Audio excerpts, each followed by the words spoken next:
Hello, we are Food for Thought, and this is our submission for the Rice 2021 datathon. Do you never know where to eat? Do you want to support small businesses, especially in these troubling times? If so, Food for Thought is for you. Food for Thought is a restaurant recommender system that filters through user reviews to give you the best dining experience while supporting small businesses. This is really important right now because currently it's extremely difficult for many restaurants to stay afloat.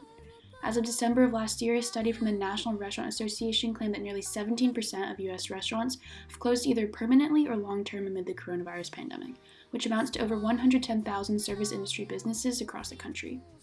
Furthermore, if we look past the pandemic, local restaurants will still be recovering from the financial burdens of COVID-19. As a result, this project seeks to bring visibility to these businesses and support them as much as possible. I'm actually thinking of ordering some food from a local restaurant today, so let's check out the platform together. We're greeted by the landing page, and we can click on this arrow here to bring us to the page where we can find a restaurant. Let's see. I'm kind of in the mood for Chinese takeout today, so I'll type it in here and let's order up.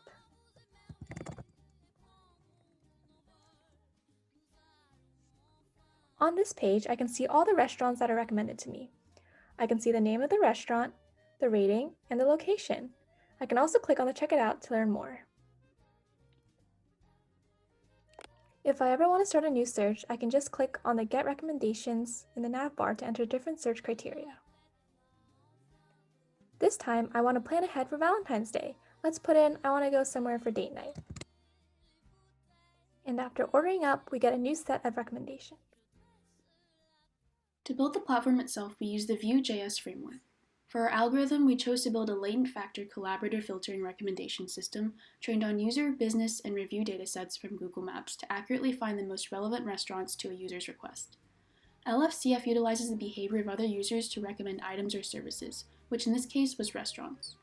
The datasets were really big and included businesses all across the US, so we first narrowed it down to 6,000 Houston restaurants and 2,000 corresponding reviews that included a rating, submitted user ID, business ID, and textual content. Next, we processed the text content of the review, like eliminating punctuation and extraneous characters, and used a TF-IDF vectorizer to identify the most important remaining words. We then inserted these vectors with their corresponding user and business IDs into two matrices and multiplied them together to approximate the most likely rating that the user would give to the restaurant. In the future, we will use gradient descent to calculate and minimize the error in our predictions. The recommendation system would return 5 restaurants, given by their name, estimated rating, and Google Places ID. We simply plug the ID into the Google Places API to get a description, images, and the address of the recommended location. So that's it. Thanks for learning about Food for Thought, and remember to support local.